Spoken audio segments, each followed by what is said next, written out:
오늘 제가 드릴 강의 주제는 남편과 아내의 역할입니다. 역할은 뭐냐면 꼭 해야 될 임무 이런 거죠. 그래서 오늘 여러분을 이렇게 보니까 너무 행복해 보여서 뭐 이런 강의 필요 없을 것 같아요.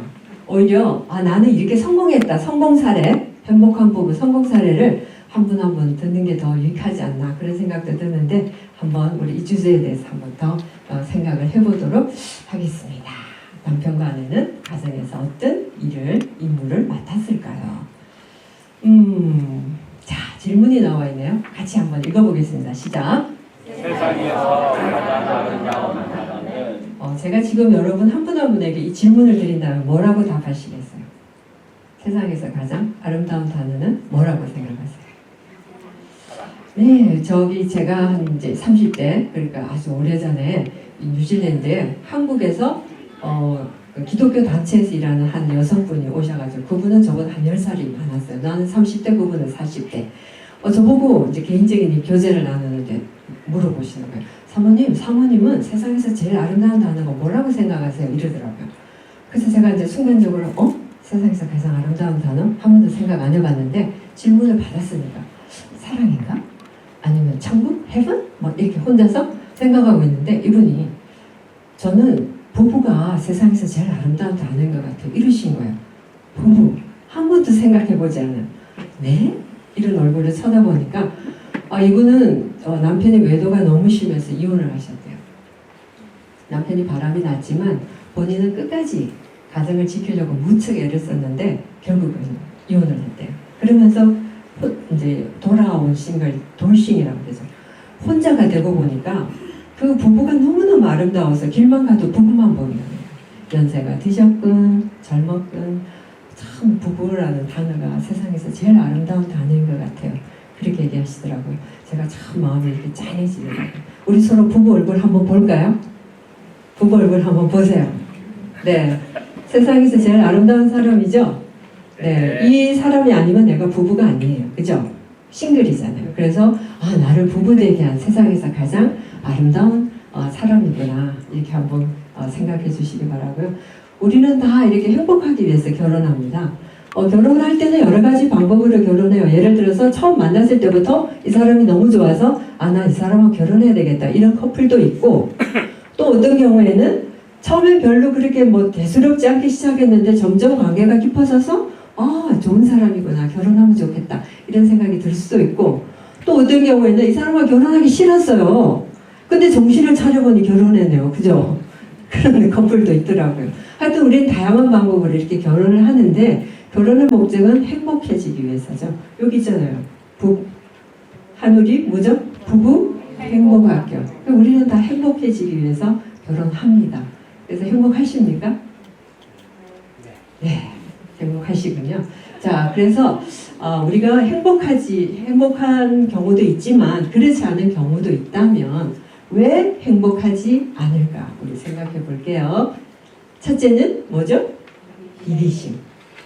이기심이란 말은 다른 말로 하면 자기중심적. 모든 인간은 다 자기중심적. 그래서 이 이기심은 다른 말로 하면 죄성입니다. 우리가 죄를 S-I-N, sin이라고 할 때 그 가운데 글자가 뭐예요? I. 나 중심, 자기 중심이 이기심이고 이것이 죄성이에요. 그래서 우리는 행복하기 위해서 결혼하는데 누구의 행복을 위해서 결혼했나요? 나의 행복이죠. 그렇기 때문에 우리는 결혼하면서 무엇을 요구합니까? 뭘 바라요? 상대가 나에게 잘해주기를. 그렇지 않습니까? 아내들은 특히 이게 좀 많죠. 왜냐하면 남편이 그렇게 결혼해달라고 그렇게 나를 따라다녔으니까 이제 결혼만 하면 이 남편이 어떻게 하겠어요? 나한테 더 잘해주겠죠. 내가 고마워서라도 더 잘해주겠죠. 근데 결혼하니 어때요? 남편은 이제 결혼했으니까 이제 더 잘해줄 필요가 없다고 생각해요. 심지어 어떤 남편은 작은 물고기에게 미끼 주는 그런 사람 봤냐고 이렇게 말하는 사람도 있더라고요. 그래서 우리는 다 이렇게 우리가 가지고 있는 어쩔 수 없는 이기심 때문에 자기중심적. 그래서 상대가 내 요구를 들어주지 않고 상대가 내가 원하는 수준에 따라주지 않으면 내가 참 불쌍하게 생각해요. 나는 왜 이런 사람을 만났을까? 자기 연민. 그래서 이런 자기중심적인 이기심 때문에 행복하지 않고요. 그 다음 두 번째는 뭐죠? 미숙한 거예요. 미숙한 건 뭐죠? 변화된 역할에 적응을 못합니다. 지금까지는 데이트를 아무리 오래 해도 나는 싱글이었어요. 내 인생을 내가 개척하고 내가 살아갔는데 이제 결혼을 하게 되니까 한 남자의 아내가 됐네요. 한 여자의 남편이 됐네요. 이 변화된 역할에 적응하기가 참 어렵습니다. 우리가 미숙하죠. 그렇기 때문에 어떤 아내는 결혼하면 자기가 밥을 해야 된다는 걸 몰랐대요. 그래서 맨날 사오는 겁니다. 빵 사오고 반찬 사오고 국부터 다 사오는 거예요. 또 어떤 남편은 결혼했는데도 불구하고 결혼 전과 똑같이 살아요. 친구 만나고 주말에 나가고 그게 남자답다고 생각하는 남편들도 있더라고요. 가정에 매이지 않고 나는 자유로운 영혼이 되어서 결혼 전하고 똑같이 친구 만나고 내 하고 싶은 거 돈 쓰고 그거 굉장히 미숙한 거죠. 그 다음에 마마보이 마마기어 들어봤죠? 이제 결혼했으니까 누가 내 인생의 우선순위입니까? 남편과 아내인데 나는 여전히 뭐예요? 내가 자라온 그 원 가정에 매여가지고 내 그 부모님, 내 이쪽 부모님을 더 우선시하고 이렇게 챙길 때 변화된 역할에 적응하지 못하는 경우죠. 우리가 그렇게 미숙하기 때문에 행복하기가 어려운 겁니다. 그 다음에 제가 생각할 때 왜 행복하지 않을까? 내면의 상처죠. 내면의 상처. 우린 다 상처가 있어요. 겉으로 보면 다 행복해 보이고 좋아 보이지만 남에게 말할 수 없는 상처를 가진 사람들이 참 많이 있어요. 저도 그랬어요. 그래서 성인 아이. 겉으로는 성인인데 속은 뭐죠? 아이. 그런 말 많이 들었죠.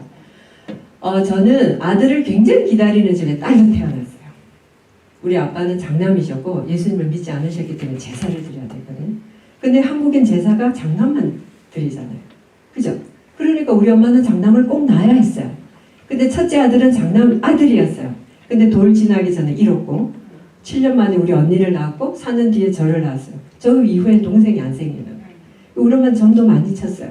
그럼 점을 보러 가면 점쟁이가 제가 이 둘째 딸이 동생을 못 나오게 하고 동생 거 다 챙겨서 나와서 그렇다고. 그 집안 어른들이 제가 얼마나 얄밉겠어요. 그죠? 그래서 다 이렇게 오시면 저를 꿀빵을 때리면서 너 때문에 안 된다. 그 너무 억울한 거예요. 그렇지 않아요? 제가 딸로 선택했나요? 난 아무 결정을 하지 않았어요. 근데 그 모든 일의 책임이 나 때문이라고 하니까 그리고 수치스럽고 화가 났어요. 나는 왜 우리 엄마를 슬프게 하고 태어났지? 그래서 나는 이 어른들이 기성세대가 참 못마땅했어요. 특히 그 남자가 못마땅했어요. 그래서 공부를 열심히 했고 뭐 대학에 가면 남학생들도 있잖아요. 이겨야 했고 그런 심리가 제 속에 있었더라고요. 자, 결혼을 했습니다. 제가 굉장히 온순하고 조용했어요. 온순한 건 아니고 말이 없었어요. 온순한 건 아니에요. 그러니까 이제 제 남편은 저를 보고 말이 참 없구나. 참 온순하겠다 속은 거죠. 결혼해 보니까 고집이 엄청 센 거죠. 그리고 무조건 이기려고 하는 거죠. 왜 제가 남편을 그렇게 신혼 때 이겨먹으려고 했을까요? 제 속에는 상처 때문에. 지면 안 돼. 어떻게 해서든 이겨야 돼. 그런 심리가 그때 몰랐죠. 그런데 있었더라고요. 그리고 나는 모든 인생이 너무 unfair, 불공평하다. 왜 여자는 밥하고 빨래해야 되고 난 똑같이 직장생활을 하는데 남편은 그때 신학대학원생이었어요. 그러니까 본인은 학교 갔다 와서 뭐죠? 공부하는데 나 그 공부 제가 하고 싶거든요. 나는 컴퓨터 앞에 앉아서 책 보는 걸 좋아해요. 근데 나는 왜 내가 하기 싫은 부엌 일을 해야 되냐고요. 이건 너무 unfair하다. 그랬거든요. 그래서 지금은 결혼한 지 40년이 지났는데 지금은 참 하나님이 저를 많이 이렇게 가르치셨죠. 그래서 왜 행복하지 않았을까? 이건 제 이야기입니다. 제가 너무 이기적이고 미숙하고 내면에 상처가 있었는데 우리가 참 이렇게 더 아이러니한 것이 내가 이렇게 미숙하고 이렇게 이기심이 많으면서도 항상 탓은 누구 탓이라고 그래요? 상대방 탓. 당신 때문에. 그죠? 우리 속에 그런 게 너무 많잖아요. 나도 이기적이야. 오케이, 인정해. 근데 남편이 더 이기적이야. 그죠? 나도 미숙해. 오케이, 인정해. 남편이 더 미숙하죠. 이런 식으로 우리는 항상 상대가, 남편이, 아내가 그래서 행복하지 못하다고 생각하고 있잖아요. 여러분이 가지고 있는 교재 보실래요? 교재 참 예쁘게 만들었는데 맨 첫 장 딱 넘겨보세요. 맨 첫 장, 표지. 표지 딱 넘기고 첫 문장 다 같이 읽어보겠습니다. 시작.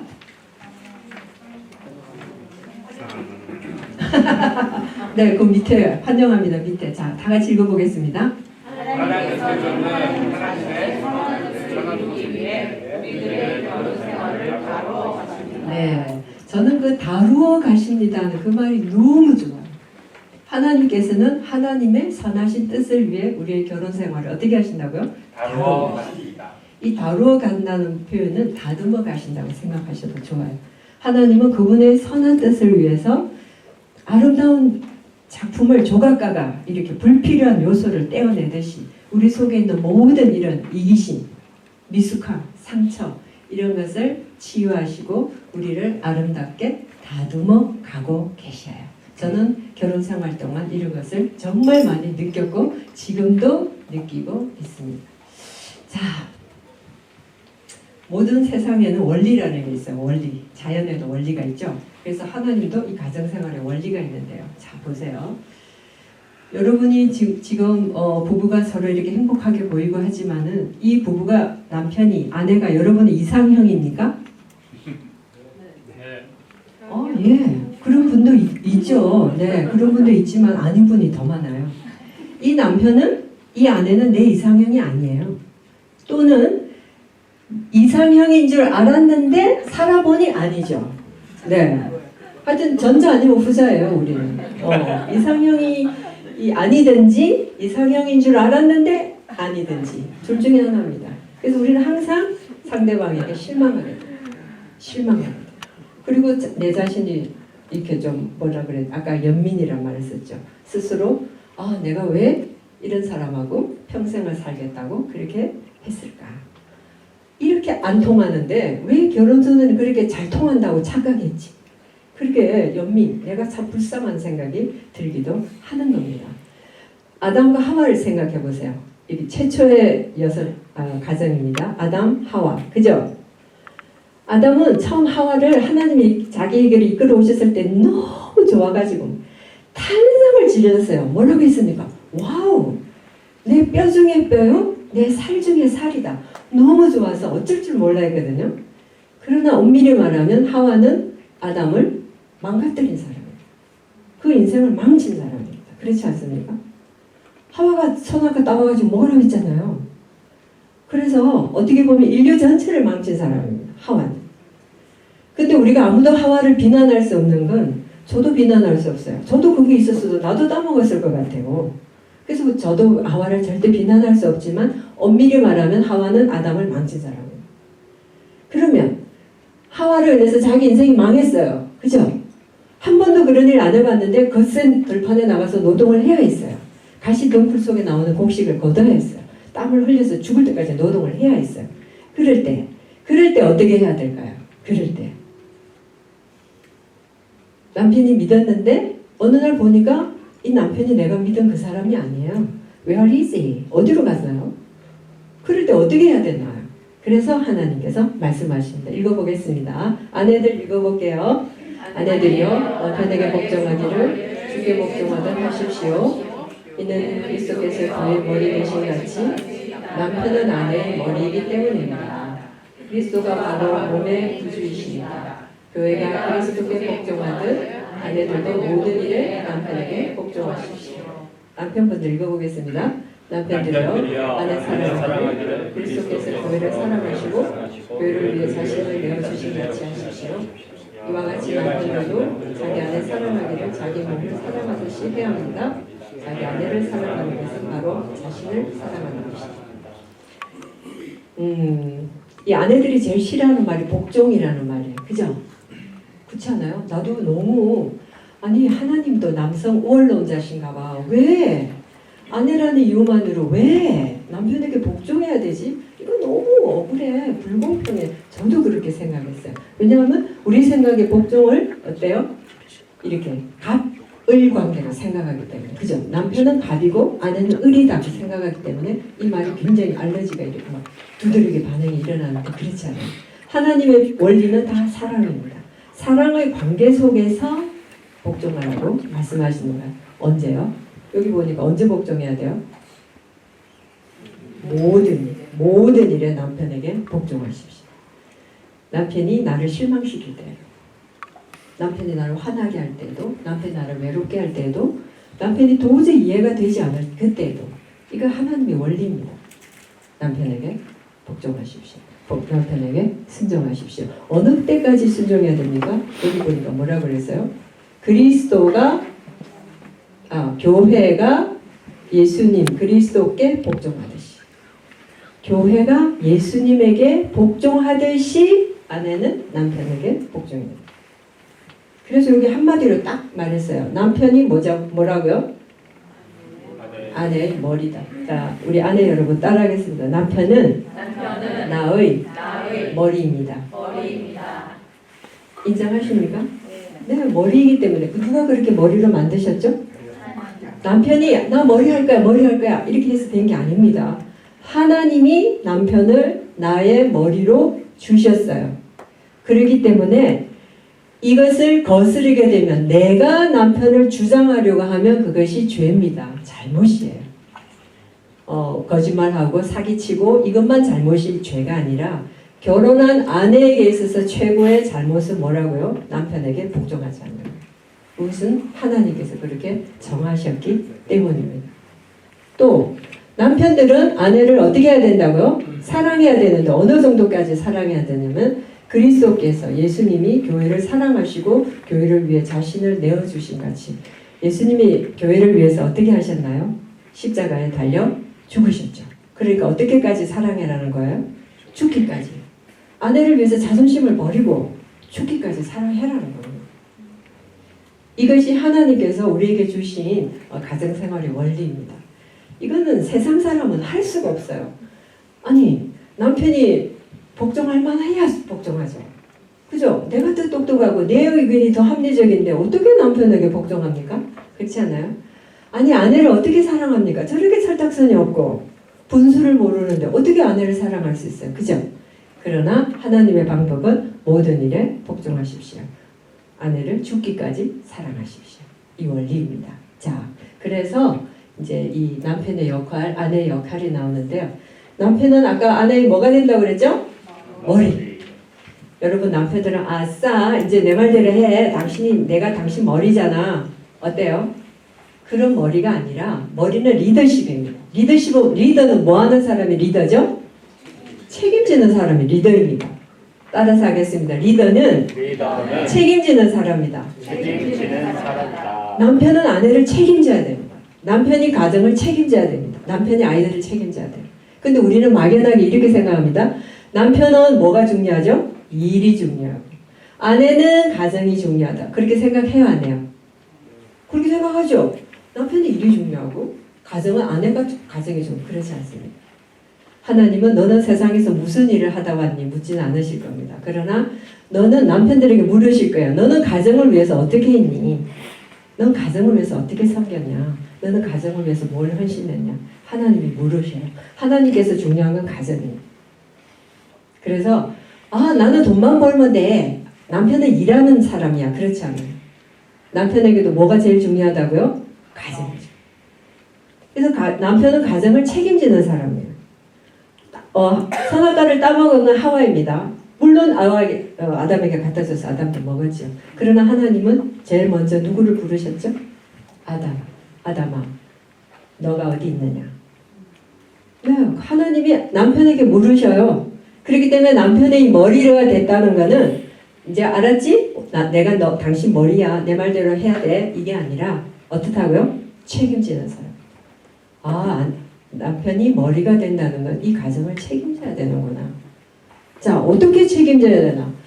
자, 아까 사랑이라고 그랬죠. 사랑. 이 사랑은 어떤 사랑이에요? 수용하고 용납하는 사랑. 여러분의 아내가 마음에 안 들 수 있어요. 그죠? 내 아내가 좀 더 이게 애교스러웠으면, 내 아내가 좀 더 음식을 잘했으면, 내 아내가 나에게 좀 더 친절했으면 싶을 거예요. 그렇지만 그 아내의 그런 모든 부족한 모습을 어떻게 하라고요? 용납하라. 받아들이라고. 사랑하라고. 그리고 또 돌봄, 필요를 채웁니다. 필요. 자, 남편들 중에는 돈만 벌어오면 된다 이렇게 생각하는 남편들이 있더라고요. 돈 벌어오면 되지. 내가 바람을 폈어? 돈을 안 벌었어 이러는데, 맞아요. 남편 바람 안 폈죠. 돈 벌어줬죠. 그렇다고 아내가 행복합니까? 그렇진 않아요. 사람에게는 눈에 보이는 신체도 있어요. 그래요. 돈 벌어와야 돼요. 먹어야 돼요. 근데 사람에게 또 보이지 않는 뭐도 있나요? 마음. 또 영혼도 있잖아요. 그런데 이 남편들 잘 들어보세요. 아내는 굉장히 감정적인 분들이 많아요. 거꾸로 남편이 감정적인 분도 많지만 대체로 아내들이 좀 감수성이 풍부하고 감정적이죠. 그래서 이렇게 이성만 중요한 게 아니에요. 아, 참 우리 가정은 행복하다. 머리로는 알고 있지만 내 감정이 채워지지 않으면 행복하다고 못 느끼는 거예요. 그래서 특별히 남편분들에게 부탁합니다. 그 아내의 마음을 살피세요. 아내가 정말 행복한지, 내가 좀 아내에게 좀 친절한 말을 하고 아내가 듣고 싶은 좀 이렇게 말을 하고 이렇게 좀 다정하게 대하는지, 그거 연습해야 됩니다. 우리가 그 연기 잘하는 탤런트나 배우들을 볼 때 그분들은 그냥 어느 날 한번 대본 쓱 받아가지고 이렇게 하면 연기가 되나요? 아니에요.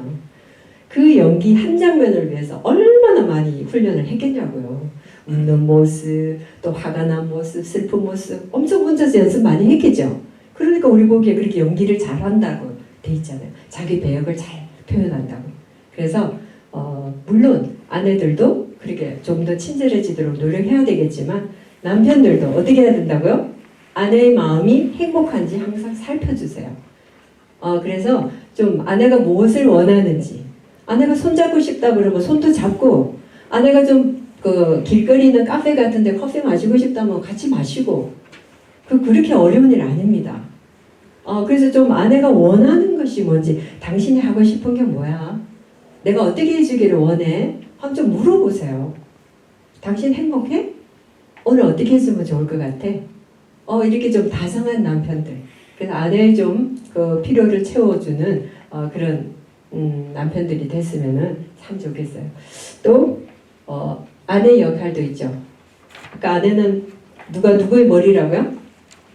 남편이 아내의 머리이기 때문에 머리에 대해서 어떻게 하라고 그랬죠? 순종하라고 그랬죠.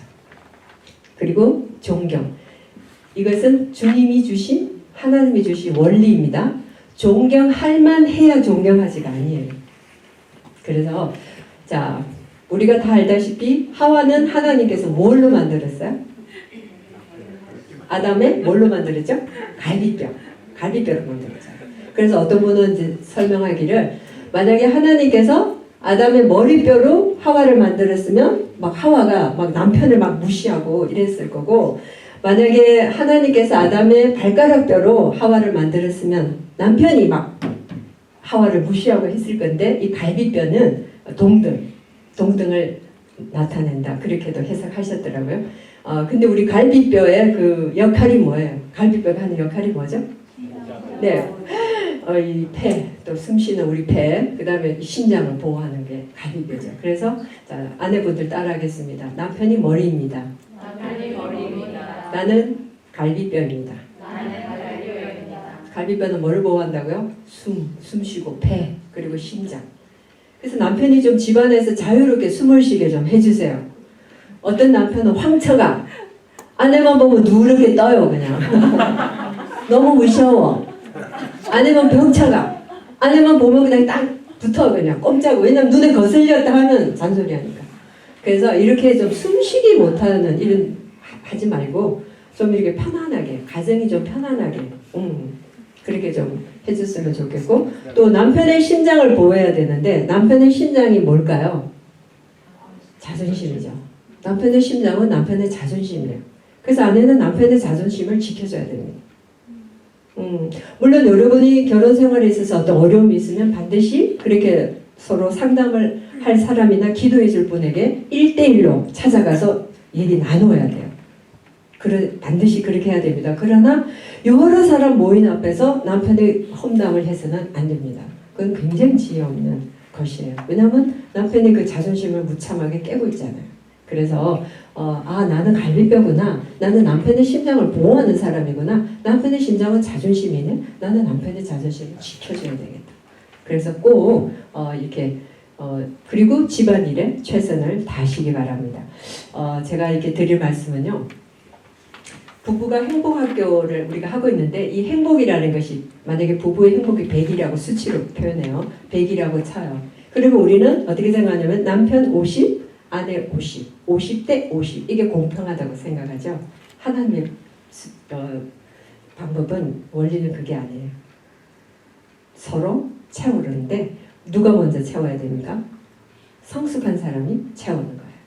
자, 100이 만약에 행복을 수치라고 하면 아내가 너무 부족해서 10밖에 못 채워요. 그럼 남편은 얼마를 채워야 됩니까? 90. 그렇게 90을 채울 수 있는 남편은 어떤 남편이에요? 성숙한 남편이지. 성숙한 남편이에요. 자, 남편이 10밖에 안 돼요. 그러면 어떻게 해야 돼요? 아내가 90을 채워야 행복이라고 하는 100이 되죠. 이렇게 90을 채울 수 있는 아내는 어떤 아내입니까? 성숙한 아내죠. 그러면 여기서 우리에게 질문이 있어요. 어떤 사람이 성숙한 사람일까요?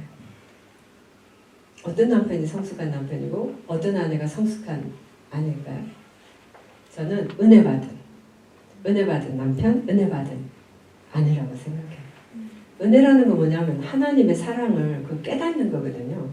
하나님의 사랑. 야, 정말 내가 이렇게 부족하고 죄인인데 하나님이 나를 사랑하셔서 예수님을 십자가에 달려 죽게 하셨구나.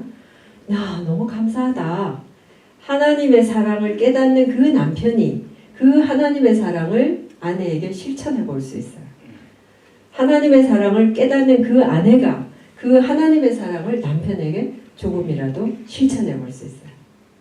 그래서 항상 이렇게 하나님께 가까이 가고 하나님의 은혜를 구하고 하나님께 기도하는 그런 우리 부부학교 모든 게스트분들 다 되시기를 바라요. 자, 여기 세 마디가 나와 있네요. 뭐죠? 미안해요, 고마워요, 사랑해요. 이게 부부 행복으로 가는 지름길입니다. 이 세 마디가 정말 부부가 부부를 서로 연결해주고 지름길이에요. 여러분 여기 사랑해요라는 말이 나와 있는데 사랑은 정말 중요해요. 사랑은 인간 존재의 핵심입니다. 여기 우리 집에 만약에 한 아기가 태어났다 치면 그 아기는 자기가 어느 시대에 태어났는지도 모르고 자기 얼굴 빛깔이 뭔지도 모르고 자기가 지금 어떤 브랜드 고급 브랜드를 입고 있는지 아니면 그냥 저가 브랜드를 입고 있는지 아무것도 몰라요. 그 아이가 아는 건 딱 하나입니다. 뭘까요? 내가 사랑받고 있는지 아닌지 그 하나밖에 아무것도 몰라요. 왜 그럴까요? 사랑이 인간 존재의 핵심이기 때문이죠. 사랑받지 못하는 남편, 사랑받지 못한 남편, 존경받지 못하는 남편, 사랑받지 못하는 아내는 살아있지만 살아있는 것이 아니에요. 그래서 우리 서로 이렇게 행복으로 가는 세 마디 뭐라 그랬죠? 미안해요, 고마워요, 사랑해요. 우리 부부 서로 손잡아 보세요. 네, 이제 손을 잡아보세요. 자, 남편이 먼저 아내에게 이 세 마디 해보겠습니다. 한번 생각해 보세요. 아내에게 너무 미안하죠. 나랑 결혼해서 참 고생도 많이 했고 또 이민 와서 참 몸고생 마음고생 많이 시켰네요. 그죠? 아내한테 참 미안한 게 많잖아요. 그리고 또 생각하니까 참 고마운 것도 많이 있네요. 그죠? 그래도 남편이 오로 이렇게 잘 섬겨줘서 너무 고맙고 또 결국 내가 하고 싶은 말 그동안 다 하지 못했지만 여보 진짜 사랑해요. 자, 우리 손잡고 먼저 남편이 아내한테 말해주세요. 여보 미안해요. 눈을 보고 미안하잖아요. 네, 여보 미안해요. 고마워요. 진짜 사랑해요.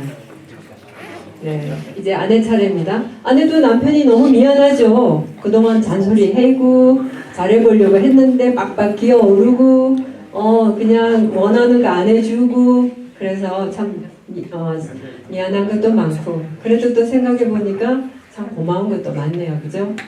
또 아이들 낳아 기르면서 함께 고생했고 고맙고 진짜 여보 정말 사랑해요. 우리 아내가 남편에게 고백하겠습니다. 여보 미안해요. 여보 미안해요. 고마워요. 진짜 사랑해요. 여보 진짜 멋진 사람이에요. 그래요. 그래서 우리 이렇게 남편의 그 멋짐을 날마다 인정하고 당신 진짜 멋진 사람이야. 당신 이거 나쁘고 저거 나쁘고 이렇게 지적한다고 바뀌는 게 아니고 당신 이거 잘하고 저거 잘하고 참 잘하는 거 많아. 그러면 더 잘하게 돼요.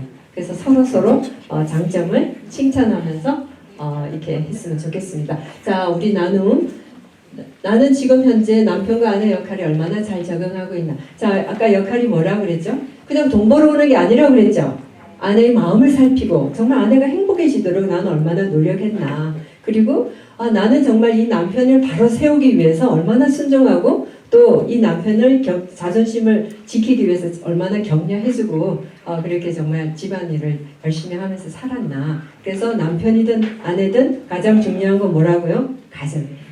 그래서 나는 이 가정을 지키기 위해서 어떻게 노력했나. 또 조금 부족한 점이 있었다면 이렇게 좀 부족하다.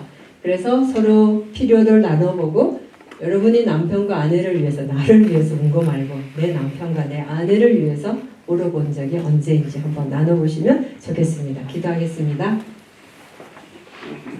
하나님 아버지, 이렇게 세상에서 가장 아름다운 이름 부부로 묶어주셔서 참 감사합니다. 그러나 우리는 이기적이고 또 미숙하고 내 안에 있는 상처 때문에 상대방 탓을 하면서 원망한 적도 많았고 또 잘해보려는 생각이었지만 잔소리도 참 많이 했습니다. 이제 하나님이 가르쳐주신 그 가정생활의 원리를 알았으니 이제 사랑으로 하나님 정말 제가 은혜 받은 사람이 되어서 이 은혜로 성숙해지고 상대방의 부족함을 채울 수 있는 그런 사람으로 살아갈 수 있도록, 그래서 정말 존경하는 남편이 되고 정말 사랑하는 아내가 될 수 있도록 예수님 지켜주세요. 수고하시는 모든 분들에게 주님의 축복이 함께 하시기를 바라며 예수님 이름으로 기도했습니다. 아멘. 감사합니다. 남가하조의 홍성애입니다. 네. 손양목입니다. 네, 올해 결혼 31주년. 31주년 네 되셨고요. 네, 먼저 우리 남편분이 마이크를 잡아주셨으니까 1번을 남편분이 좀 해주시고요. 네, 끝나면 2번을 아내분이 해주시고, 네, 그리고 3번은 이제 같이 하는 걸로 하겠습니다. 먼저 남편분이 1번에 대해서 어떤 거를 작성하셨는지. 네, 저는 그 두 번째 사랑에 관련해서 네, 제가 사랑의 표현이 좀 적은 편입니다. 그래서 그 사랑의 표현을 좀 더 해야 되겠다는 생각을 했습니다. 네, 우리 아내분은 네, 저는 이번에 그 4번에 나의 가족 가장 부족한 부분이요, 집안일에 최선을 다하는 것에서 깔끔하게 정리를 기분 날 때만 한다. 네. 기분 날 때만 해요. 삘이 꽂힐 때만. 네, 네. 그리고 작은 일에 청소할 때 뭐 이건 왜 뭐 그냥 하면 되는데 뭐 왜 여기 났냐 짜증 낼 때가 많아서요. 그 집안일에 최선을 다 못 하고 있는데 그러니까 약간 정리하자면 이필 꽂힐 때만 깔끔하게 하시고, 그리고 정리할 때 좀 짜증을 많이 난다. 예, 짜증을 낸다. 근데 제가 궁금한 게 그 짜증을 혼자 내는 거야, 아니면 옆에 들으라고 내는 거예요? 근데 혼자 예. 내지만 옆에서 들어라. 듣죠 뭐. 제가 궁금해요. 이게 보면 저희 아내도 그렇고 혼자 뭘 하면서 자꾸 얘기를 하는데 들으라고 얘기하더라고요. 그거를 맞죠? 그러면 궁금한데 혼자 있을 때는 아무 말 안 하죠. 혼자 있을 때는 혼자 청소할 때는 그냥 숨만 쉬죠. 휴 이렇게 한숨만 쉬지 그렇게 말을 안 해요. 그렇죠. 이게 그래서 왜 그렇게 말해? 그러면 혼자 하는 거야 이렇게 얘기하긴 하는데 결국 옆에 들으라고 하는 말이잖아요. 그렇죠. 그러니까 조금 미숙한 거고 그렇죠. 뭐 성숙하지 못해서. 네, 네, 네. 감사합니다. 그래도 필 꽂힐 때가 있으니까. 네, 필이 중요한 것 같아요. 네, 3번은 어떻게 좀 정리를 하셨죠? 예, 저기 오늘 저는 그 갈비뼈가 심장과 폐를 보호한다는 그런 걸 생각 못 해봤는데요. 자녀들 앞에서도 그렇고 좀 아무리 농담이라도 자존심을 좀 깎아내리는 그런 말을 할 때가 있거든요. 그래서 남편의 자존심을 좀 세워줘야겠다. 그러니까 자녀 앞에서 또 뭐 아빠가 막 왜 그러니 막 이러면서 이렇게 자존심을 이렇게 세워주지 못할 때가 있는데 그럴 때 조금 고쳐야 되겠고요. 네. 그리고 남편이 어쩌다가 뭐 이렇게 뭐 깬 거라든지 아주 사소한 것도 실수를 했을 때 그걸 덮어주지 않고 계속 잔소리할 때가 있거든요. 그럴 때 인내를 가지고 좀 격려해주자. 네, 감사합니다. 우리 남편분도 참고로 말씀드리면 저희 자녀들은 나가서 살았다가 지금 한 명만 다시 들어갔거든요. 아. 그러니까 이 방금 하는 말에 속지 마시길 바랍니다. 속지 말란 얘기는 농담입니다. 아니요. 아니 저도 좀 배우고 싶어서 그래요. 나갔다가 자녀가 들어왔는데 저희 둘만 살았다는 얘기를 드리고 싶은 아. 거예요. 그 속에서 뭐 애들한테 무슨 그런 일이 없었다. 그런 일도 없을 거다. 네, 앞으로도. 그러니까 그냥 하는 소리다. 네. 근데 지금 궁금한 게 이제 너무 그 좋아 보일까봐 저희가 지금 안 좋아 보이려고 애를 쓰는 겁니다. 그런 애는 안 쓰셔도 돼요. 그런 애는 안 쓰셔도 되는데 자녀가 우리 자녀들이 좀 착각을 하더라고. 이 자녀가 좀 크면 우리 부모님이 그러니까 나랑 꼭 살고 싶어한다 그렇게 생각하더라고요. 근데 어때요? 이렇게 자녀들 뭐 출가는 아니지만 이게 다 그러니까 분가를 내보내고 몇 년 사셨어요 그렇게? 한 2년, 3년 살았죠. 근데 이제 자녀가 들어온 게 지금 한 명이 들어왔죠. 얼마? 한 몇 개월 안 됐죠. 어때요? 힘듭니다. 저희도 지금 잘 살았는데. 네네. 제가 이 기분을 아는 게 저도 지금 제가 결혼 이제 26년 차거든요. 우리 큰애가 이제 25이고 22 그다음에 이제 18 그렇게 되는데 이 남자애들 특히 착각을 하더라고요. 자기들이 집에서 살아준다고 좀 착각을 하더라고요, 애들이. 근데 지금 들어보니까 그래도 들어온다는 거 마다할 수는 없잖아요, 그렇죠? 네. 저희 집사람이 특히 싫어합니다. 네. 뭘 싫어한다고요? 저희 애들 들어오는 거. 아이들 들어오는 거. 둘이 재밌게 놀 수 있는데. 그러니까. 맞아요. 저희도 한 저녁, 그러니까 저희가 카페 끝나고 저희 카페를 하는데 한 2시 정도 이제 집에 오면 한 5시까지 둘이 잘 놀다가 그때부터 좀 긴장하고 있어요. 아이들 들어올 때쯤 되면. 남편 밥이 제일 편해요. 박수! 안녕하세요. 이삭 리브가족 결혼 16년 차 최한승. 박정숙입니다. 네, 감사합니다. 1번부터 남편분부터 어떤 게 나의 좀 부족한 부분이 이겁니다. 그 남편의 3대 역할 중 나의 가장 부족한 부분은 사실 이 세 가지가 다 이렇게 포함되는 부분이긴 한데요. 네. 제일 먼저 제가 선택한 부분은 리더십이라고 생각을 했습니다. 네. 제가 어렸을 때부터 집에 막내거든요. 누나가 4명이거든요. 네. 그래서 귀한 아들로 자라난 부분도 없지 않아 있었던 것 같고요. 외아들. 네. 그리고 저와 저희 집사람이 결혼하는 과정에서도 여러 가지 상황상 제가 이렇게 어떤 리더십을 발휘하기보다는 어떤 그 상황에 따라서 이렇게 순응했던 부분들이 많았던 것 같고요. 그래서 제가 머리된 리더십이라고 생각을 했습니다. 조금 더 구체적으로, 그러니까 이제 그게 전반적인 게 베이스적으로 깔려 있으면 우리 가정에서 이런 리더십을 좀 앞으로 좀 발휘하고 싶다 이런 게 좀 있으실까요? 사실 저와 집사람이 나이 차이가 조금 있거든요. 네. 연상연하 커플인데 네. 사실 나이가 어리기 때문에 더 약간 좀 어떤 일이 있을 때 저도 모르게 욱하는 그런 모습으로 남성미를 좀 보이고 싶은 마음들이 있었던 것 같습니다. 예. 그래서 근데 사실 그렇게 욱하게 제가 반응을 했을 때 사실 오히려 집사람이 또 기가 어마어마하거든요. 그래서 그 결과가 지금 그 옆에 계신 분 얘기하는 네. 거죠? 네. 죄송합니다. 네, 아니, 되게 용기가 있는 것 같아서 바로 옆에 있는데. 네. 과거의 모습이기 때문에 제가 솔직하게 맞아요. 말씀을 드리면 네. 그랬는데 제가 그랬었었는데 네. 제가 최근까지 그랬었었는데 제가 이번 부부학교 수강을 하면서 계속 드는 마음은 이제 부부의 남자, 그러니까 가장으로서 가장 중요한 리더십이 오늘 말씀하신 것처럼 책임감이라고 하셨잖아요. 책임감을 제가 보여주기 위해서는 먼저 하나님한테 먼저 기도를 해야 되는 부분이 먼저 선행이 됐어야 하는데 그 기도가 온전하지 않기 때문에 응답을 제가 확실하게 받지 않았기 때문에 오히려 그런 상황이 됐을 때 회피하면서 추궁하는 아내의 그런 반응에 제가 화를 냈던 모습들을 제가 좀 깨닫게 됐습니다. 그래서 제가 더 먼저 기도하고 과거의 그런 모습이 아닌 앞으로는 더 이렇게 기도 응답을 통한 사랑으로 감싸주는 남편이 되기를 소망해 보겠습니다. 감사합니다. 네, 옆에 우리 아내 박정숙 아내님은 너무 그 뭐랄까 흐뭇해하는 표정으로 있는데 맞죠? 그 표정이 그 표정 맞나요? 기대해 보겠다는. 아 어디 한번 해봐. 이건 아니고요.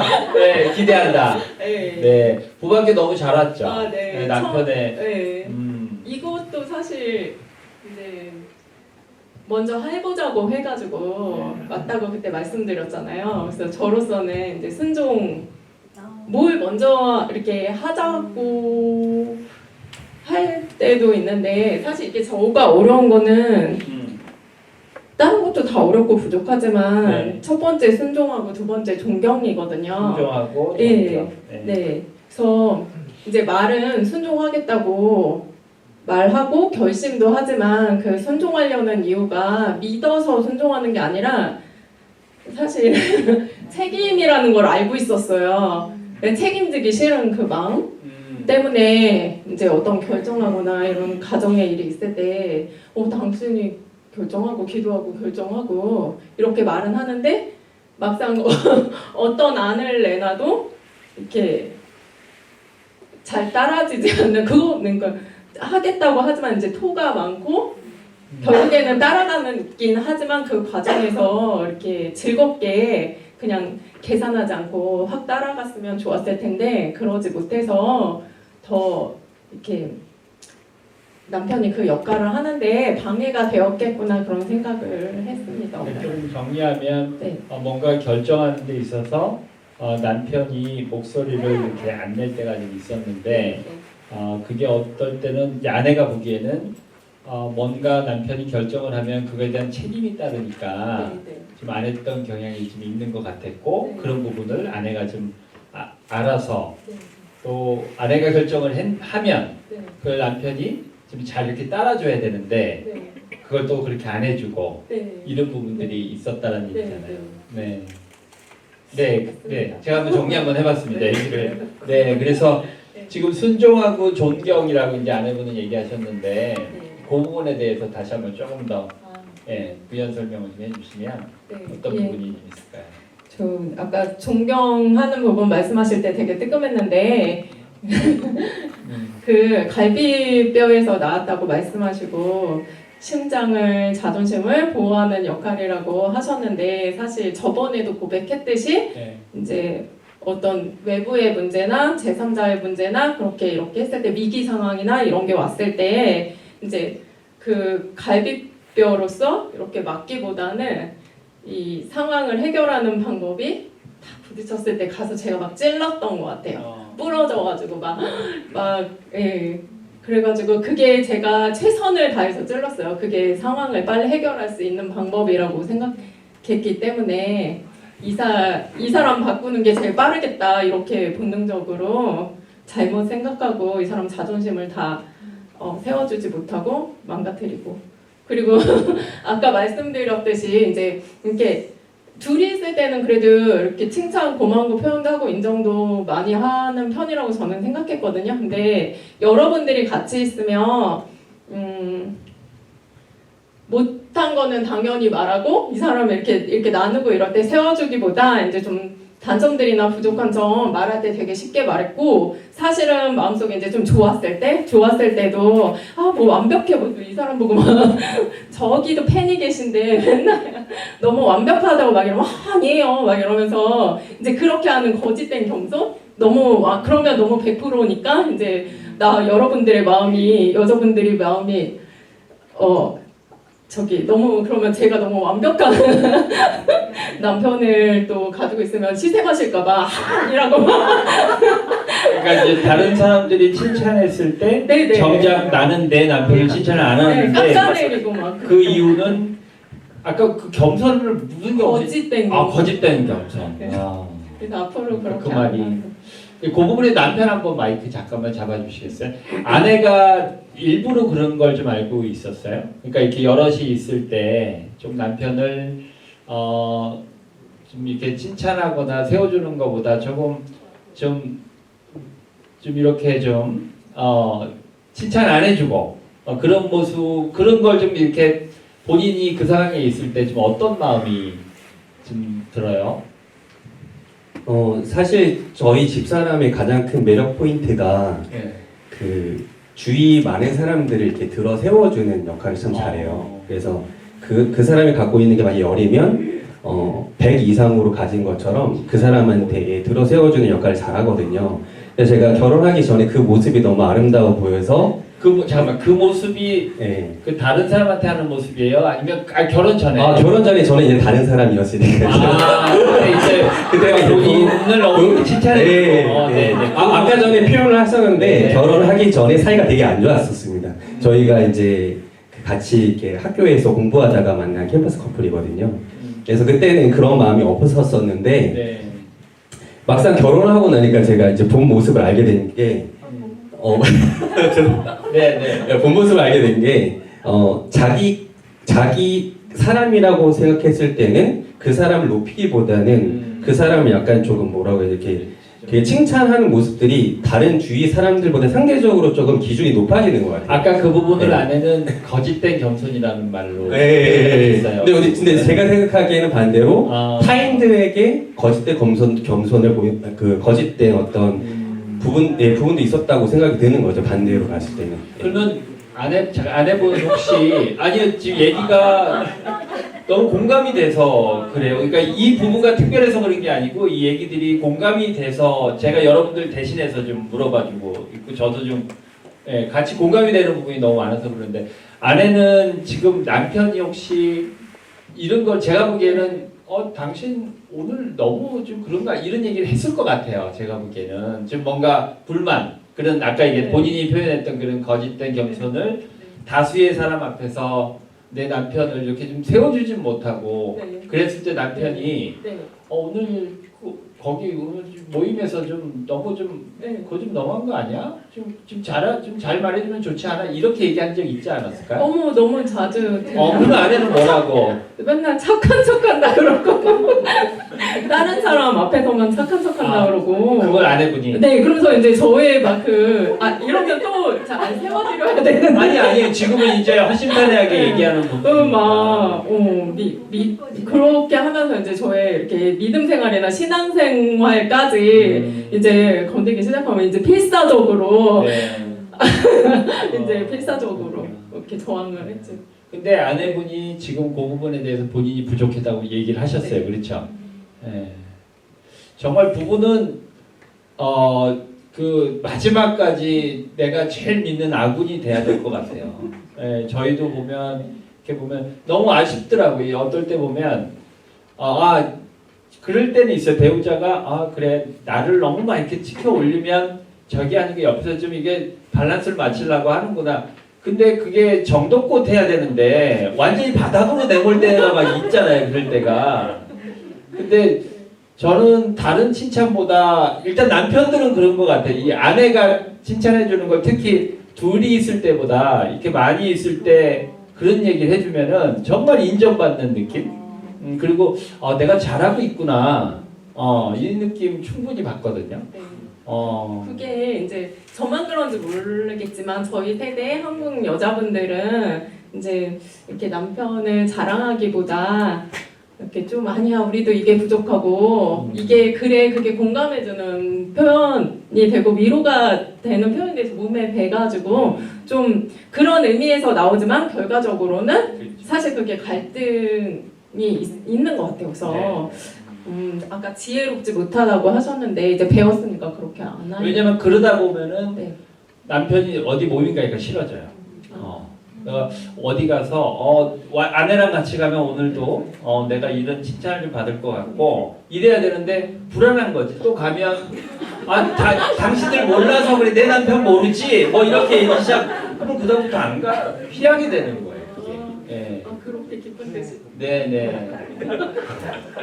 알겠습니다. 3번 우리 좀 마무리 한번 할까요? 3번에 두 분이 같이 상의하셨을 텐데 남편 역할 좀 우리 삶 속에 적용할 수 있도록 계획을 세우고 결심하자. 네. 저희 나눔 속에서 이렇게 상의는 따로 못했는데 제가 3번을 이렇게 썼거든요. 하나님께서 그 우리들의 결혼 생활을 잘 다루어 가실 수 있도록 아멘. 맡겨 드리는 것이 가장 중요한 것 같습니다. 아멘. 네, 감사합니다. 안녕하세요. 저는 서정균이라고 하고 최희진입니다. 반갑습니다. 네, 올해 몇 년 차 다시 한번 얘기해 주실까요? 저희도 16년 차. 16년 차. 예. 네. 네. 1번부터. 뭐 1번, 2번, 3번 다 이렇게 봤었는데요. 네. 저는 이 부부학교 자체가 사실 저한테는 그렇게 크게 막 이렇게 와닿지도 않았었고 막 이렇게 와서 이렇게 표현을 하면서 같이 이렇게 공감을 해야 된다는 것 자체가 지금 이 순간에 발표하는 이 순간에도 되게 싫고 별로 안 좋습니다. 네. 왜냐면은 잘 안 변할 것 같습니다. 저란 사람은요. 아, 그래서 솔직하게 그럴 수 이렇게 있죠. 얘기 다 나누고 저는 이렇게 할 겁니다라고 하고 나서 집에 가서 또 해달래 할 가능성이 상당히 많은 남편이거든요. 그래서 이렇게 뭔가 그렇습니다, 저렇게 그렇습니다라고 얘기하는 것 자체가 참 용납하기가 참 쉽지 않은데 네. 좀 스스로를 반성하자는 얘기를 하나 표현을 하자면 전 나쁜 남자인 것 같아요. 이렇게 아무래도 이렇게 멋있는 남자가 아니니까 비웃지 말고 남편. 네, 네. 아무튼 이게 나쁜 남자라는 표현이요. 와이프가 저번 주에 상당히 많이 아파서 네. 이제 일주일 동안 이렇게 오지도 못했었고 하는데 아프거나 힘이 없거나 힘들 때만 와이프가 좀 사랑스럽거나 눈치가 보입니다. 저는요. 와이프가 좀 이렇게 행복해 보이거나 평온해져 있을 때는요. 조금 제 마음대로나 아니면 좀 이렇게 나사가 풀린 사람 마냥 그렇게 생활을 하는 경우가 훨씬 더 많습니다. 그래서 좀 이렇게 정상적으로 생활했을 때도 우리 와이프를 사랑해주고 조금 더 케어해주는 남편이 되도록 노력해야 되겠구나라는 거를 하려고 좀 생각하고 있습니다. 그럼 저번 주에 아내분이 좀 아팠을 때 예. 그때는 어떤 마음이? 그럴 때 좀 뭐랄까요? 좀 필름이 이렇게 쫙 지나가지 않나요? 필름까지 지나가면 너무 위험한 상황이 될 것 같고요. 그냥 뭐랄까 그냥 짠하면서 예 사랑을 더 많이 줘야 되겠다라는 생각이 들면서 그다음에 제 몸이 고단해지니까 이제 와이프가 아프면은 제가 더 케어할 게 많아지니까 복합적으로 많은 생각이 들면서 그럴 때 좀 더 많이 좀 사랑의 표현과 이렇게 스킨십이 더 많이 이루어지는 것 같습니다. 저란 놈이란 놈. 네, 그래서 우린 다 놈이에요. 근데 아까 이 나쁜 남자라는 제가 듣기에도 우리 남편분은 나쁜 남자가 그 나쁜 남자가 아니고 정말 난 이 바보 같은 나쁜 남자. 난 정말 공감하는 것 같아 그 부분에 대해서. 내가 이거 뭐 나와 갖고 연기하듯이 이래봐야 또 변하지 않을 텐데. 지금 뭐 오늘 밤에 또 놀아야 되는데 이런 생각하고 있으니까 농담이고요. 아무튼 그 와이프는 사실 해가 지날수록 더 저한테 사랑스럽고 더 저 빛나는 여자라고 저는 생각하면서 살고 있습니다. 그래서 이 부부학교가 저만 필요했지 와이프는 지금 집에 가서 씻고 좀 이렇게 그냥 자기 스스로 알아서 하는 되는 여자입니다. 그래서 저만 여기서 좀 잘 배워서 100% 중에 한 20%라도 제가 좀 변할 수 있는 삶을 살 수 있다면 그거에 좀 기도를 하고 저는 좀 노력해야 되는 상황입니다. 부부학교를 신청하고 하고자 했던 거는 먼저 누가 하자 그랬었죠? 제 의지도 아니었고 와이프 의지도 아니었고요. 네. 그 제 3회 어떤 사람이랑 그 후배랑 같이 식사를 하다가 그냥 그런 분위기가 조성이 돼서 좀 이렇게 자연스럽게 좀 이렇게 이끌려왔던 계기가 됐던 것 같습니다. 네. 그러면 결국 두 분 다 일단 오는 거에 대해서 반대는 안 했다는 얘기네요. 그렇죠? 네. 우리 아내분한테 한번 이제 마이크를 드릴게요. 네. 저는 부부학교를 위해서 한 5년을 기도를 했었어요. 근데 이렇게 안 들어주시다가 하나님의 때에 이렇게 불러주셔가지고 그것도 다른 사람을 통해서 여기 오게 해주셨어요. 식판을 제가 근데 아내분 얘기 좀 듣고 싶은데 남편은 지금 그러잖아요. 나는 좀 나빠서 여기 와서 이렇게 해도 또 집에 가면 이 고무줄 같이 다시 또 원점으로 돌아올 거고 난 또 그럴 건데 이게 과연 의미가 있을까? 근데 아내는 왜 그걸 5년 동안 기도를 하셨다는 얘기를 들었을 때는 거기 안에서 기도하는 부분이 있으셨을 것 같은데. 사실은 저는 교회를 다니지 않는 사람이었었고 저희 집은 아직도 불교, 친정집은 불교시고요.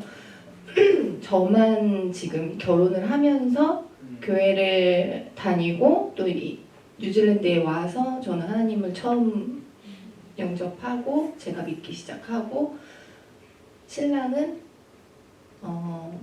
모태신앙인데도 불구하고 이제 교회를 거의 이렇게 잘 오지 않고 그런 게 너무 안타까워서 저는 같이 믿음의 동역자로 나아가고 싶고 그런 거에 대해서 같이 나누고 싶었는데 그게 잘 되지 않다 보니까 약간 불만이 있었었고 부부학교나 다른 교육을 통해서 저희가 그런 거를 좀 할 수 있으면 어떨까라는 생각이 너무나 들었기 때문에 그래서 제가 이제 기도를 했던 것 같아요. 근데 늘 이제 바빴었고 시간도 안 됐었고 했는데 너무나도 정말 이렇게 우연치 않은 기회에 다른 사람을 통해서 이 자리에 이렇게 오게 해주신 거거든요. 그래서 네, 너무 놀라운 것 같아요. 남편이 지금 처음부터 물론 저번 주 몸이 너무 안 좋으셨죠. 네. 그래갖고 지금 제가 보기에는 아직 100% 다 회복은 안 되신 것 같은데 그래도 기대하는 마음으로 소망하는 마음으로 오늘 일찍 오셨더라고요. 제가 두 분들 뵀는데 남편은 말은 그렇게 해도 제가 보니까 더 기대하는 마음으로 이렇게 왔던 것 같아요. 제가 보기에는. 부부학교를 시작을 하면서 좀 그런 신앙 쪽에 대한 거를 얘기를 조금 많이 했던 것 같아요. 저는 제가 생각하기에 그 지금 부부학교를 하는 동안 예. 그래서 그거에 너무 감사해요. 그래서 이 마음을 계속 가지고 교회도 같이 잘 나가고 네, 그런 이야기들도 조금씩 잘 나눠서 했으면 좋겠어요. 정말 중요한 건 우리가 부부학교가 이게 부부 클리닉이 아니에요. 저희한테 부부 클리닉이 아니고 아까 우리 남편 역할, 아내 역할은 결국 하나님이라는 감독이 우리한테 부여한 거. 네, 그 역할이 무엇인지 온전히 이해하는 거. 그렇게 하면 하나님이 우리를 보고 얼마나 기뻐하실지 이 모습을 저희가 여기 안에서 알아나가면 그거만큼 부부학교가 성공한 게 그게 전부일 것 같은데요. 네, 우리 남편분도 변해야지. 이 마음은 저희가 어떻게 보면 처음부터 그 마음 갖고 왔으면은 저희가 자격이 있는 사람들이 아니잖아요. 그렇죠? 네, 그래서 좀 더 힘내시고 예, 저희가 오늘 있고 다음에 있는데 마지막 주는 저희가 이 부부가 서로 사랑의 편지를 교환하는 시간이 있어요. 그 시간에 여러분의 그 마음에 있는 얘기를 정말 내 사랑하는 아내, 존경하는 남편 하나하나 적어가면서 그 마음을 표현하고 지금부터 준비하시면 너무 좋을 것 같아요. 2주라는 시간 동안 그런 마음이 있습니다. 계속 진행하겠고요. 2번 우리 아내분은 사대 그 역할 중에 나의 부족한 부분이 무엇인지. 네. 저는 순종은 제가 자존심 때문에 제 말이 더 옳다고 주장하는 부분이 굉장히 더 많았었어서 네, 그 부분을 좀 썼고 존경은 제가 격려하고 기도를 많이 한다고 생각을 해서 나는 존경해 하고 아무것도 안 썼는데 생각해 보니까 아까 앞에서 말씀해 주신 것처럼 아이들 앞에서 남편의 머리됨을 세워줘야 될 것 같다는 생각을 아까 얘기를 듣고 네 그거를 생각을 했고 또 사랑은 저는 집안일이나 그러니까 뭐 육아 이런 것들을 지금 뭐 육아라고 할 수 없는 큰 아이들이 있긴 한데 그런 것들을 좀 이렇게 도와줘야지 이 사람을 사랑할 수 있을 것 같은 거예요. 그런 조건이 달린 사랑이죠. 그러니까 육아를 네. 남편이 좀 도와줘야지. 네, 집안일이라던가 조금 뭐 물론 밖에서 온전히 일을 하고 저는 집에서 온전히 이제 그 집안일을 하기는 하지만 그래도 들어왔을 때 조금이라도 작은 거 하나라도 이렇게 도와주면 참 좋겠다라는 생각이 들었어가지고 그런 부분에서 사랑이 이렇게 느껴지더라고요. 네. 네. 그리고 집안일도 제가 최선을 다하고 있다고 생각을 해서 안 썼는데 자꾸 콧물이 나와서 이야기를 하다 보니까 저희 신랑이 그러더라고요. 10%가 부족하다고. 아, 10%가. 네. 근데 인정이 됐어요. 얘기를 듣고. 그러니까 제가 사실 물건을 제자리에 이렇게 막 두는 걸 잘 못하기 때문에 예, 그런 부분하고 저도 냉장고 청소를 잘 못합니다. 그러면 냉장고를 더 큰 거로 사면 돼요.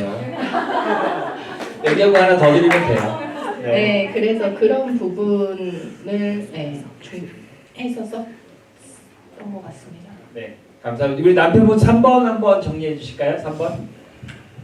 예, 뭐 말씀 네, 와이프가 거기에 얘기한 것 것처럼 같아요. 저는 표현력을 좀 풍부하게 이쁘게 이렇게 하면서 그거를 행동으로 이렇게 표현하면서 살아가야 되겠구나라는 생각을 좀 했었고요. 네. 이 말로 왜 사람이 천년빛을 갚는다고 하잖아요. 네. 그 말 한마디 한마디가 사람의 그 으쌰으쌰함을 더 생성시키듯이 제가 우리 와이프 좀 더 이렇게 사랑의 눈빛과 말로써 이렇게 바라보고 행동함으로써 와이프가 좀 더 행복한 인생을 살아나갈 수 있도록 옆에서 많이 서포트하도록 하겠습니다. 네, 감사합니다. 네, 기도 제목 있으시면 같이 한번 나눌까요? 적어왔는데요. 네. 저희가 작년 9월에 이제 뉴질랜드로 이민을 온 가정이에요. 그래서 지금 각자 자리에서 이제 열심히 적응 중인데 이제 네. 남편은 영어와 취직을 위해 그리고 저는 공부를 원래 여기서 다 했어요. 그래서 프라이머리 티처 공부를 지금 1년을 하고 있거든요. 네. 그래서 그거를 잘 마무리해서 하나님께서 예비해 놓으신 일자리를 각자 잘 찾고 잘 적응할 수 있도록 그리고 두 번째는 저희가 5살, 3살 아이 2명을 키우고 있는데요. 새로운 환경 속에서 하나님의 자녀라는 정체성을 잃지 않고 믿음의 자녀로 잘 자랄 수 있는 기도와 그리고 저희가 하나님의 사랑과 지혜로 바르게 양육할 수 있도록 기도해주세요. 감사합니다. 네, 우리 장로님 나오셔서 우리 큰애가 루아, 둘째가 이로, 5살, 3살. 그렇죠. 네. 우리 장로님 나오셔서 여러분 지금 두 분 주신 기도 제목 갖고 우리 기도해 주시겠습니다. 제가 여러분들한테 신앙생활 선배로서 여러분들한테 진짜 아주 중요한 노하우 하나 알려드릴게요. 뭔가 하면은 여러분들의 믿음은 어떻게 되는지 아세요? 여러분들이 말하는 거에 따라서 믿음이 더 자랍니다. 로고스와 페이스는 로고스가 이만큼 올라가면 페이스가 이렇게 올라가요. 그러면 또 다시 또 이게 밑에 있는 거를 또 이렇게 서로가 끌어올리거든요. 그래서 여러분들이 가정에서 믿음의 가정을 잘 유지하시려면은 랭귀지를 잘 관리하셔야 돼요. 자녀들한테도 우리 아들들한테 제가 어렸을 때 맨날 그래서 너 뭐 될래? 그럼 뭐 된다? 너 그거보다 더 크게 될 수 있어. 맨날 말로 시인해라. 사람이 마음으로 믿어 의에 이루고 입으로 시인하여 구원에 이르느니라. 말로 너도 큰 인물 될 수 있어. 그렇게 했습니다. 여러분들 전부 다들 언어로서 일단 가정에서 믿음의 가정을 잘 이루어가시기를 바라겠습니다. 조금 전에 그 서정균 집사님 이야기인데 내가 한마디 충고하면은 나는 엄청나게 좋은 사람이고 당신한테 잘해줄 수 있는 그런 남편이라고 입으로 시인하고 말로 부인한테 맨날 그렇게 해야 되지. 나 별로 안 좋아 이렇게 하면 절대. 말로 나는 당신한테 엄청나게 좋은 남편이 될 수 있고 앞으로 그럴 거야. 이렇게 말을 하면은 하나님이 그 말에 민수기서 14장 28절에 보면 내 말이 내 귀에 들리는 대로 내가 시행하리라 그랬다. 그러니까 굉장히 그게 중요해요. 나는 당신의 좋은 남편이 될 수 있고 그렇게 할 거야. 그렇게 하게 돼요. 오늘 여 귀한 너무너무 잘생겼고 진짜 이분들 여기서 엄청난 큰 인물로 여기에 정착할 수 있을 거예요. 그래서 제가 지금부터 믿음으로 이 두 분을 축복 기도할 때 그 기도가 절대 땅에 안 떨어지고 그대로 이루어져서 뉴질랜드에서 엄청나게 수지 많은 인생이 되도록 제가 기도할게요. 자, 기도합시다. 하나님 아버지, 이 귀한 젊은 청년 한예목, 이서진 이 부부를 위해서 기도합니다. 하나님께서 세우신 이 가정을 창대케 하시고 거룩하게 하시고 감사가 있게 하시고 간증이 있게 하시고 눈물이 있게 하시고 소망이 있게 하여 주시옵소서. 쓰라해 주신 루아 이루를 하나님께서 크게 축복하셔서 새 환경에서 잘 자라게 하시고 믿음의 아이가 되게 하시고 바른 양육을 해서 세계를 보는 능력 있는 크리스찬이 되게 도와주시옵소서. 이 가정에 특별히 이곳 뉴질랜드에서 좋은 직업을 찾고자 합니다. 특별히 우리 한희목 우리 집사님 뉴질랜드에 여러 가지 좋은 직업이 있는데 우리 하나님께서 이제 그 눈을 뜨게 하셔서 그 직업을 갖게 하시고 이소진 우리 자매님 프라이머리 티처가 되기로 입으로 이렇게 시인했는데 들으시는 우리 하나님께서 꼭 이루어질 수 있도록 은혜를 베풀어 주시옵소서. 주님의 크신 영광과 면류관이 되는 귀한 가정으로 세워 주시옵소서.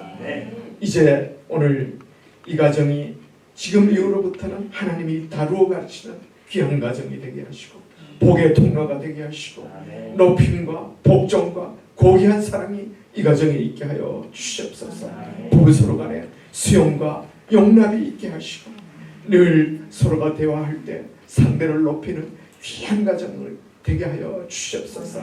그래서 그 자녀들이 그 부모를 그대로 보고 배워가지고 큰 인물로 뉴질랜드에 서게 하여 주시옵소서.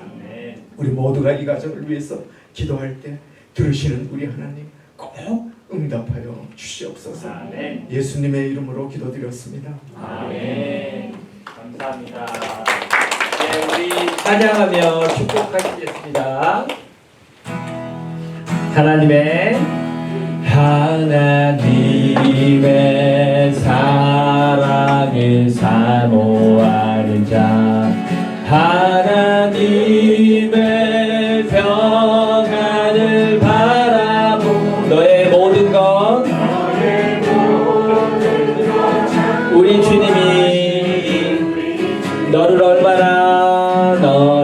얼마나 사랑하시는 하나님께 찬양가 하나님께 찬양가 경배하는 자 하나님의 선하심을 닮아가는 자 너의 모든 걸 창조하신 우리 주님이 너를 자녀 삼으 하나님 사랑의 눈으로 하나님 사랑의 눈으로 너를 어느 때나 바라보시 주님의 인자하시기로 하나님